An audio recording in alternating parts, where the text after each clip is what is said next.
निधी वाटपात महाराष्ट्रावर केंद्राचा अन्याय।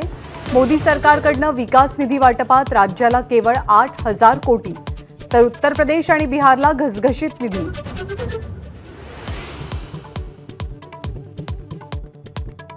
पदवीधर आणि शिक्षक मतदारसंघ निवडणुकीवरनं आघाडी आणि युती धर्माची आज कसोटी। अर्ज माघेरी घेण्याचा आजचा शेवटचा दिवस। चारही जागांवरनं महायुती आणि महाविकास आघाडीच्या घटक पक्षांची आपापसात रस्सीखेच। राज्यसभेसाठी अजूनही राष्ट्रवादीचा उमेदवार ठरेना। उद्या अर्ज दाखल करण्याचा शेवटचा दिवस। पार्थ पवार, बाबा सिद्दीकी, समीर भुजबळ आणि आनंद परांजपे इच्छुक।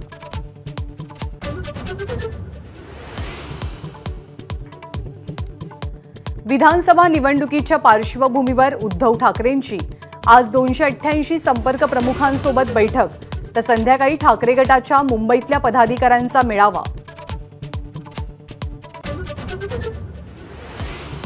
केंद्रानंतर आता राज्य मंत्रिमंडळ विस्ताराची चर्चा।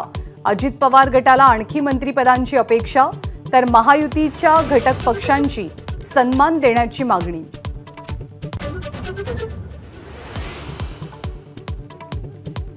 ससून रुग्णालयातील ब्लड रिपोर्ट फेरफार प्रकरणी अटकेत असलेल्या डॉक्टर अजय तावरेचे 5 जिल्ह्यात दलाल असल्याचं समोर। चांगले आणि लवकरात लवकर उपचार मिळवण्यासाठी दलालांचा तावरेशी संपर्क। मनोज जरांगेंच्या आंदोलनाचा आजचा 5वा दिवस। 5व्या दिवशी जरांगेंची प्रकृती काहीशी खालावली, तर रात्री जरांगेंवरती उपचार।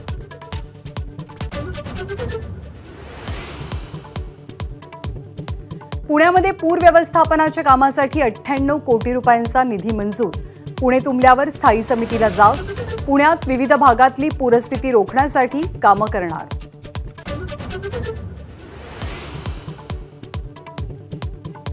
राज्याच्या अनेक भागात पावसाचा अंदाज। कोकणात सिंधुदुर्ग आणि रत्नागिरीत ऑरेंज अलर्ट, तर विदर्भ आणि मराठवाड्यात येलो अलर्ट। उद्या आणि परवाही पावसाचा इशारा।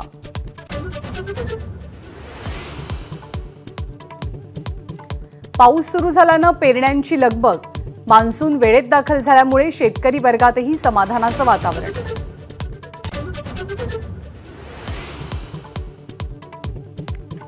पुणे तुंबल्यावर अखेर स्थायी समितीला जाग। पूर व्यवस्थापन कामासाठी 98 कोटींचा निधी मंजूर।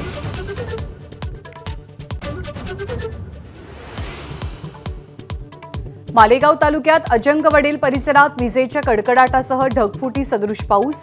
तब्बल 2 तास पावसानं झोडपलं।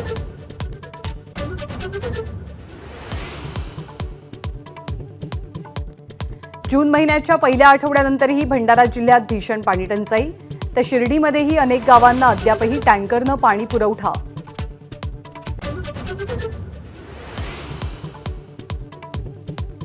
व्हेज पुलाव, अंडा पुलाव, सोयाबीन पुलाव ते तांदळाची खिचडी, 15 पदार्थांचा राज्याच्या शालेय पोषण आहारात समावेश। विद्यार्थ्यांना यंदाच्या वर्षीपासून 3 कोर्स मील। चंद्रबाबू नायडू आज आंध्र प्रदेशच्या मुख्यमंत्री पदाची शपथ घेणार। पंतप्रधान नरेंद्र मोदींसह एनडीएचे प्रमुख नेते शपथविधी सोहळ्याला हजर असतील। ओडिशामधल्या नवनिर्वाचित सरकारचा आज शपथविधी। भाजपचे मोहन चरण माझी मुख्यमंत्री पदाची शपथ घेणार। एबीपी माझा, उघडा डोळे बघा नीट।